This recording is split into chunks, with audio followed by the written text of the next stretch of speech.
Hey everyone, welcome back to the channel. Thank you so much for joining us today. We got a brand new story to share, and trust me, this one is quite the emotional roller coaster. So let's dive right in. One of the most painful things in life is realizing that someone you trust has been deceiving you. A person who genuinely loves and respects you should never force you to chase the truth. The moment you find yourself digging for answers, try and make sense of contradictions, and piecing together lies, the betrayal has already happened. When someone starts dodging questions or making you work to uncover the reality, it's clear that they have something to hide. And when the truth finally emerges, it leaves a wound that takes a long time to heal. Today's story is about a man who learned this lesson in the hardest way possible. His wife, the woman he thought he knew better than anyone, shattered his trust in the worst way imaginable. She not only lied to him, but used his hard-earned savings to finance her own infidelity. When he discovered the truth, he took legal action and ensured that she was left with nothing. It's a heartbreaking story of betrayal, deceit, and ultimately, justice. Betrayal doesn't just hurt. It shakes the foundation of everything you believe about a person. When you realize that your partner has been leading a double life, hiding a side of themselves that you never even suspected, it makes you question everything. How do you ever trust again? How do you move forward when the person who was supposed to be your safe haven turns out to be the one who hurt you the most? For our storyteller, this was one of the lowest points in his life. He had spent years building a life with his wife, believing they were on the same team. But when he uncovered the truth, he was left wondering if anything in their relationship had ever been real. He had known his wife since childhood, but their romantic connection only developed after college. They had been together for 13 years and married for 8. He truly believed that no one in the world knew him better than she did, and vice versa. But looking back, he now realizes that he didn't know her at all. Throughout their marriage, she had always been supportive of his career. He worked in finance, a field he had been passionate about since high school. He remembered tutoring her in math when they were kids, helping her with calculations and problem solving. So when he decided to pursue finance as a profession, she was his biggest cheerleader. She encouraged him, motivated him, and helped him stay ambitious. At the time, he saw this as an act of love. But now, he wonders if her support was ever genuine or if it was just a long-term strategy to benefit herself. Like many people who take their careers seriously, he made sacrifices. Long hours at work, missed date nights, and late-night strategy meetings were all part of the job. His wife always seemed understanding, always reassured him that she supported his ambitions. He appreciated her patience and saw her as a partner who wanted the best for both of them. But while finance was his career, he had a personal dream that he had cherished since childhood: owning a pizzeria. It might have seemed like an odd dream for someone in finance, but making pizza was one of the few things he loved doing outside of work. He wasn't just good at it, he was exceptional. He had always imagined that when he retired, he would open his own pizzeria, a place where he could spend his days making something he truly enjoyed. For years, he had been setting aside money for this dream. It was an untouchable fund, something he'd vowed never dip into unless there was an absolute emergency. No matter how tight things got financially, he never touched that money. It was his future, his passion, his reward for all the hard work he had put into his career. But then came the moment that changed everything. His wife approached him, distressed and worried. Her older brother was in financial trouble. According to her, he had accumulated a significant amount of debt, and it was weighing heavily on him. He was so desperate that he had started talking in ways that alarmed her, hinting that he didn't know how he was going to make out of this situation. She told her husband that bankruptcy wasn't an option for her brother, but he also didn't have the means to pay off what he owed. When the husband suggested sitting down with her brother to discuss options, she shut it down immediately. She claimed that her brother was too prideful to accept help directly. Her hints became more concerning when she suggested that he might be in debt to some dangerous individuals. That was when alarm bells started ringing. He couldn't stand by and do nothing if his brother-in-law was in real trouble. So he asked her how much he needed. $35,000, she said. Hearing that number hit him like a punch to the stomach. That was a massive amount of money, a quarter of his entire savings. But his wife reassured him. She promised that her brother would pay it back, no matter what. He asked if she would tell her brother that the money was coming from him. No, she said. That answer didn't sit well with him. If her brother didn't know the money was coming from a third party, he wouldn't feel the same pressure to repay it. But she insisted, saying that if he knew it was a loan, his pride would stop him from accepting the help. She promised to handle everything. Against his better judgment, he agreed.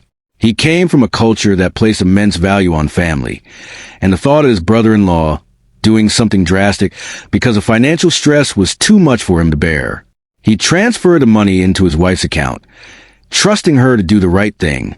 She was ecstatic, almost too happy. He had never seen her so relieved. A part of him was still uneasy about dipping into his savings, but he told himself he had done the right thing. The next day, she told him she had given the money to her brother. He tried to put out of his mind, focusing on work and telling himself he would check in on the repayment plan after a few months. But when he finally brought up 2 months later, her reaction was strange. At first, she acted like she didn't even remember what he was talking about. Then, she quickly apologized and said she hadn't asked her brother about repayment yet. She promised to do so by the end of the week. The week passed. No word. When he asked again, she told him her brother needed more time. Weeks turned into months. Every time he brought it up, there was another excuse. She became increasingly evasive, and the more he pushed, the more uncomfortable she seemed. 9 months had passed, and there was still no repayment plan. That was when he decided to take matters into his own hands. He told his wife that he was going to ask her brother about the money himself. She panicked. She begged him not to do it. She claimed that if he approached her brother, it would expose her as a liar. Her brother thought she had given him the money from her personal savings. If he found out the truth, it would hurt his pride. That was a red flag. A week later, when she claimed she had forgotten to ask again, he had had enough. Without telling her, he went directly to meet his brother-in-law. And that was the moment everything unraveled. His brother-in-law was overjoyed to see him. He was doing well. Too well for someone who had supposedly been drowning in debt. They made small talk, but eventually, the husband brought up the money. The response he received changed everything. After nearly a year, his brother-in-law had no idea what he was talking about. I finally decided to have a serious conversation with my brother-in-law. I told him that I was the one who had lent him the money, not his sister, and that she had chosen to keep this information from him to protect his pride. I explained that I was tired of waiting indefinitely for such a significant sum to be returned and had no choice but to address him directly. I made it clear that I had no intention of offending him, but that I was left with no other option. His reaction, however, was not what I had expected. He looked completely confused, as if I were speaking a foreign language. He firmly denied ever borrowing money from his sister, or anyone, for that matter. At first, I thought he might be lying, but as I pressed further, he remained adamant. He claimed that while his business wasn't wildly successful, it had been stable for years, and he had no reason to take out a loan. At that moment, I realized that someone had been lying to me. Looking at my brother-in-law, I couldn't detect any deception. If he was lying, he was an incredibly skilled actor. On the other hand, my wife, someone I had always trusted completely, had given me a completely different version of events. It was hard to believe she would deceive me about something so serious. Desperate to find an explanation, my brother-in-law offered to call his sister on the spot, but I stopped him. I needed to figure things out myself. He did, however, offer me a warning. My sister can be a very good liar when she needs to be, he said, though he didn't seem proud of throwing her under the bus. His words hit me hard. I had never questioned her honesty before, but now, doubt was creeping in. I asked him to keep our conversation private, and he agreed. I now faced a bigger question. If my wife hadn't lent the money to her brother, then where had it gone? I knew that asking her directly wouldn't yield an honest answer. Whatever she had needed the money for had to be incredibly important. Important enough to risk lying to me. I considered various possibilities, but dismissed them one by one. There were no sudden big purchases, no new investments. Could she have been the one in debt? But if so, what did she spend the money on? Rather than driving myself crazy with speculation, I decided to hire a private investigator. While it would have taken me months to uncover the truth, it took the PI only a few weeks. The findings were devastating. Instead of transferring the money to her brother, my wife had withdrawn it in cash through multiple transactions. That made it nearly impossible to track directly, but the investigator followed her movements. Twice, he spotted her visiting a particular house, a house occupied by a man named Kyle. The investigator managed to link Kyle to a recently purchased car, registered less than 2 weeks after my wife's last withdrawal. The price of the car? $33,000. Digging deeper, the investigator confirmed that Kyle had purchased the car on the exact day my wife withdrew the final amount. The realization hit me like a freight train. My wife had taken money from our savings, money she knew I had worked hard for, and used it to buy a brand new car for another man. There was no other logical explanation. I didn't need photographic evidence of an affair. The financial trail alone was damning. That night, I confronted her. I asked once more about the money, still giving her the chance to come clean. She stuck to her story, claiming her brother had needed it. That's when my patience snapped. I told her to cut the act. For someone usually so composed, she looked truly taken aback by my anger. I pressed harder, demanding the truth. She hesitated for a full minute before offering a new lie. The money had been for a friend, not her brother. That was when I dropped the bombshell. Oh, so you didn't withdraw the money yourself. I watched as her expression crumbled. She realized she had just been caught. She tried to recover, but it was too late. I told her I knew about Kyle. I told her I knew she had been lying to me for nearly a year, stealing from me to support another man. For the first time, she had nothing to say. Silent tears streamed down her face, but I felt nothing. I gave her 30 minutes to pack her essentials and leave. Then I walked out. When I returned, she was gone. That was 2 days ago.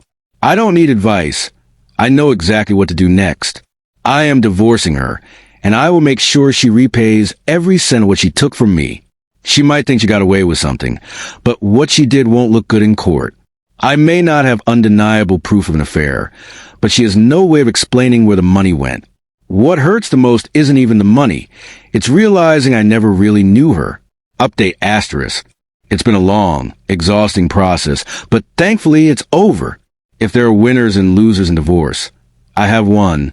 I wasted no time hiring a lawyer and preparing the divorce papers. Once everything was in place, I allowed her to come by and collect some of her belongings.